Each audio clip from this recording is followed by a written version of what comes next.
we say that the limit as x approaches some number a of some function f of x is equal to some limit L. So basically, if it's a smooth continuous function with no breaks or anything, you just plug the value of a in there, and that's what the limit is. Now, mathematically speaking, what you're doing is you're getting closer and closer and closer and closer to this value a, and the function, because of that, is getting closer and closer and closer and closer to the value L. Now, that's layman's terms. That's Jason teaching you what it means. But mathematically, you have to be a lot more rigorous. So let me draw a picture of what this definition of a limit is, and then I'm going to slide this board back where I have written the definition underneath, and then we'll pick it apart so you can understand what your book's trying to tell you. All right, the bottom line is let's draw a graph, and I'll try to make it pretty big.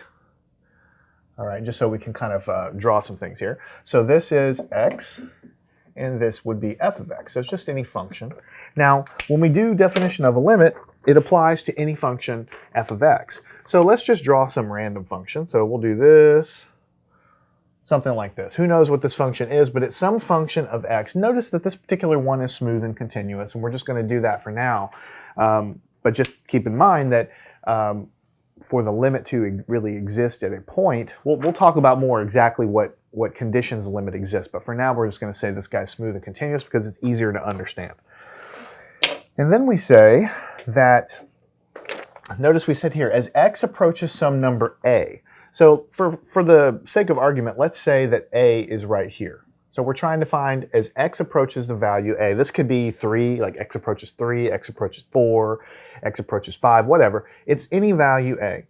As x approaches some value a, so I'm going to actually go ahead and do a dotted line up here, and let's see what the function actually says. So here's where the function is at that value x equal a. And if you go across over here, you can see that the corresponding value of the function is listed right over here. Okay? And this value right here is what we call L. Okay? So what we're basically saying in a picture is the limit as x approaches this value of a of this function is equal to L. It should be totally clear what we're trying to say because we've been doing this over and over and over again. All right? Now, when we define the definition of the limit, we have to introduce some additional ideas because you got to remember the definition of this limit is a mathematical proof. You see, I've already told you that limits exist under certain conditions. I've already told you get infinitely close to it. I've already told you all these things. But really, in math, you can't just like tell somebody in layman's terms what it is. You have to construct some sort of framework, some sort of proof that shows that these limits exist for every possible function that we could draw on the board, or at least have some methodology that we could then use to find any limit we want, okay? So it's not enough just to draw this here. We have to have a few more ideas. So we're going to introduce something here. So here is the x approaching a, but of course as you get closer and closer and closer to a, you're going to approach that limit. But let's introduce a value close to a on this side and a value close to a over here, because as you know, you can approach the limit from this direction, approach the limit from this direction. You know, as we were doing our table of values, we could plug in values on either side of a and get closer and closer and closer. So we'll pick some values close by, and this value here we'll call a plus some number delta. This is a lowercase delta. You might have seen the triangle as the uppercase delta. Well, this is just a lowercase Greek letter delta, okay? And then this one is a minus some number delta. Do not worry about what delta means. For now, just know that delta is a small number, a teeny weeny number. So I'm going to put a little arrow here. Delta is just a small number. And I'll give you a little bit of a preview. Why do you think we're doing this a minus delta and a plus delta? Because ultimately what we're really trying to say when we define a limit is that you get closer and closer and closer to the value of a without ever getting to a. That's the layman term way of explaining it to you, and now you know that. You've been knowing that for a long time. But mathematically what you do is you say, hey, we want to get closer to a, so what we'll do is we'll pick a value over here that's a plus a teeny weeny number, and we'll pick a value over here that's a minus, so starting with a minus a teeny weeny number. So this difference here, this value here between a and these marks, this is a tiny number called delta. And ultimately, we're going to let delta get really, really, really small, which is going to let us approach the value of a and get infinitely close to a. That's the delta thing is just a mechanism to allow us to approach a and get very, very close to it without ever getting there. And you'll see this pop up in the definition. Okay? But anyhow, if this is a very small value to the right of a, and this is a very small value to the left of a, what do you think is going to happen if I go up here? What would the value of the function be that would correspond to this value of x? Because this is just a little bit to the right. Well, I can, of course, go up to this guy here, and I see that it intersects the function over there. And I can go over here and see where it intersects right there. Okay? So obviously, it's intersecting the axis here at a value larger than L. Okay? So what we do is we label this L plus some other small number, epsilon. This looks like a kind of a curved E. Instead of, like an E like this, you make a curve, like a C, and then you put a little thing in the middle. That is a very small number called epsilon. So we remember that. Now, we have another corresponding value very close to A, but on the left-hand side, and we can do the same kind of thing. We can go up here, we intersect the function, and we see where the corresponding value is over here. And it intersects right here. So then we can draw a little line here and remind ourselves that this is L minus some tiny, tiny number called epsilon. Now I'm drawing everything large on the board so that you can see it. But really this value, A plus delta and A minus delta, these two values, they're really, really, really, really, really close to A, okay?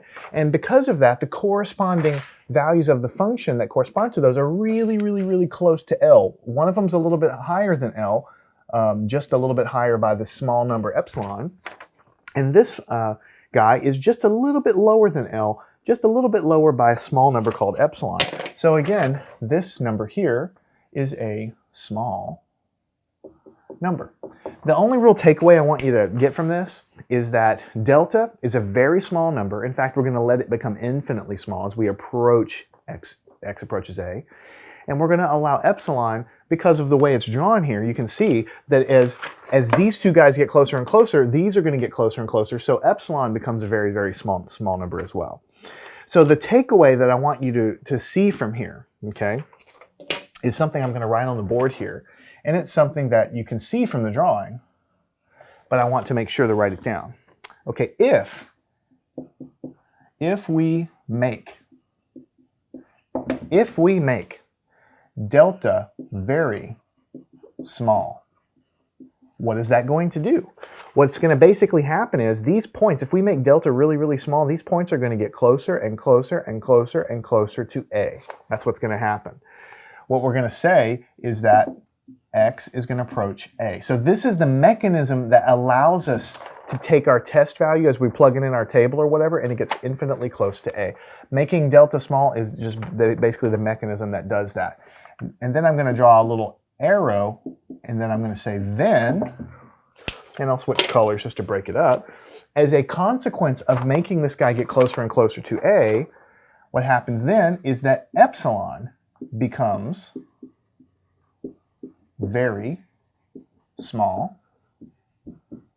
And what that means is that f of x approaches the limit L. Okay? So ultimately, what I've drawn on the board really is the entire definition of a limit. But it's done graphically, and it's done without a lot of words, but it's just a concept. And that concept is saying, we have some function here, the red line, okay? We want to approach A, we want to get infinitely close to A, and you can see from the drawing that as we get infinitely close to A, what's going to happen is the function is going to get infinitely close to the limit L. And we say that in math, that the limit as x approaches A of the function f of x is equal to L. And that's 100% true, okay? But the way that we actually pull it off mechanically in the framework of mathematics is we have to set a framework up. And what we do is we say, okay, we want to get closer and closer to this. So we'll pick a value to the right of this, and we'll pick a value to the left of this. And the value only differs by this tiny, tiny number that we call delta. Both of these points are equidistant on this side, to the left and to the right, by a tiny, tiny thing, delta. Okay? Now, as the drawing stands, these correspond to values up here, one of which is a little bit higher and a little bit lower than the limit that we're seeking, L. But what we're going to do is we're going to make delta get very, very small. So what's going to happen is we're going to encroach closer and closer and closer and get infinitely close to A. And as we do that, you can trace your little fingers up and see that the limit is going to approach L because epsilon is going to get smaller and smaller as you do that. That is essentially the definition of the limit. If you understand that, you can probably stop the video now and just say that you at least understand what's going on. But let me flip the board back and show you what you're going to read in a typical textbook. Okay, so remember that this is what the definition of a limit is. This is what you're going to read in the textbook. When most students read this, they're absolutely, I mean, I know I was dumbfounded when I read it. I was like, what does this actually mean? I think I understand limits, but I don't understand this. So this is the definition of a limit. Let f of x be a function defined at each point in some interval containing a, except possibly a itself. All right? So the top part of the definition, if I want to break it down for you, all it says is let f of x be a function defined on an interval that contains some number a. Sometimes it may not contain the number a, just depending on how your function is defined.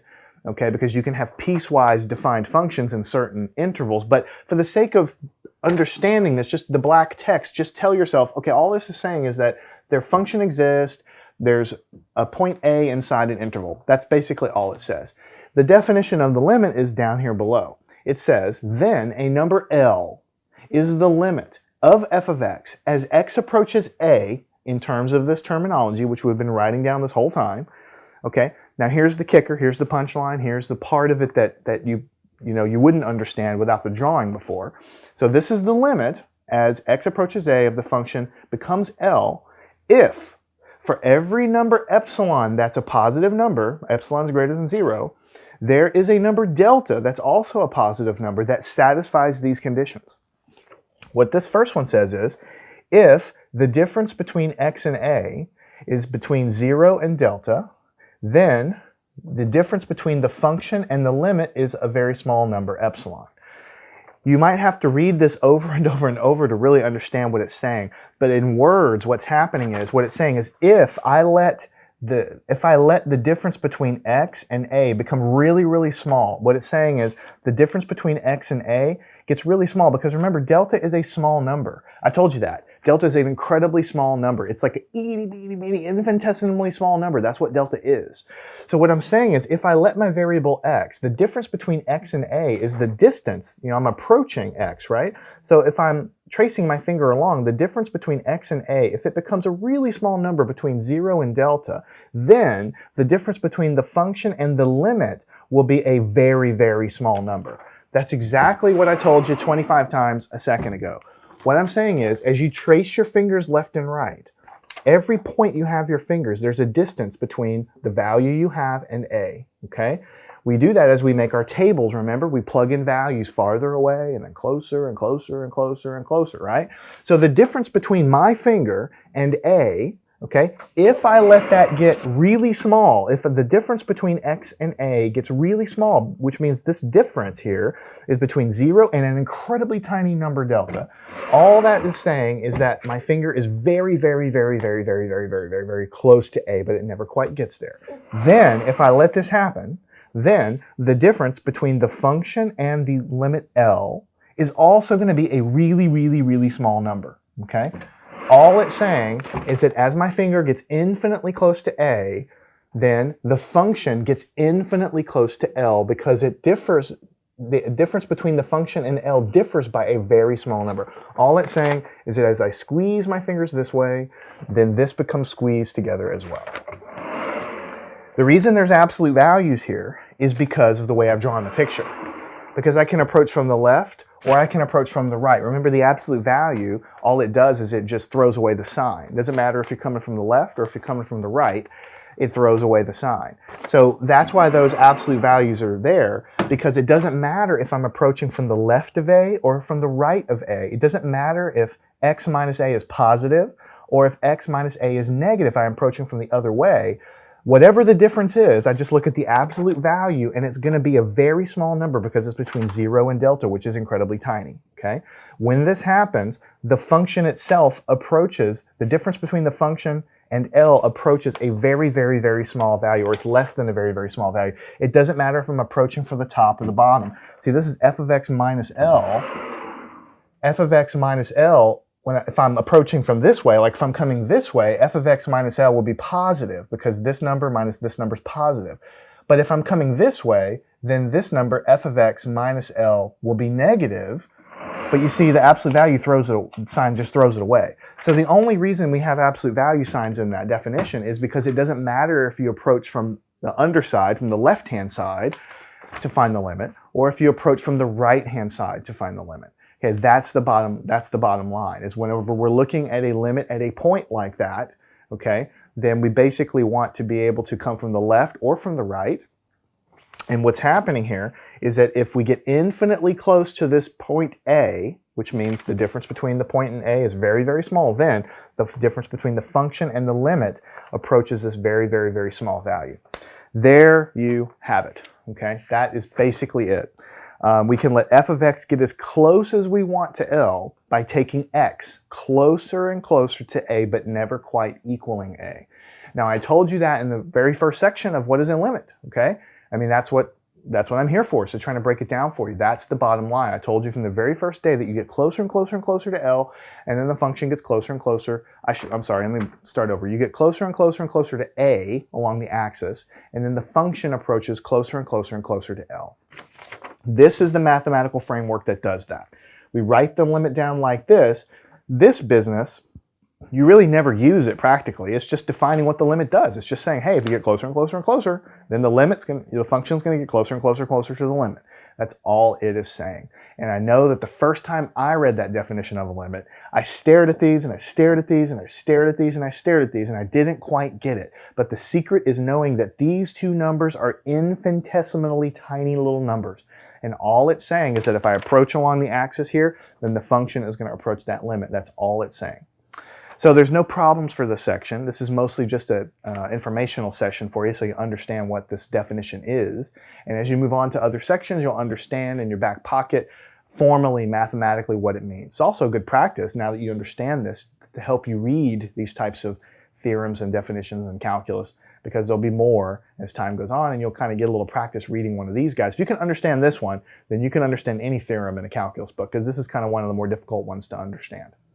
All right, so make sure you understand this and then follow me on to the next section. We're going to talk about something called limit laws or limit rules, and it's going to help you solve different types of limits in calculus. Learn anything at mathandscience.com.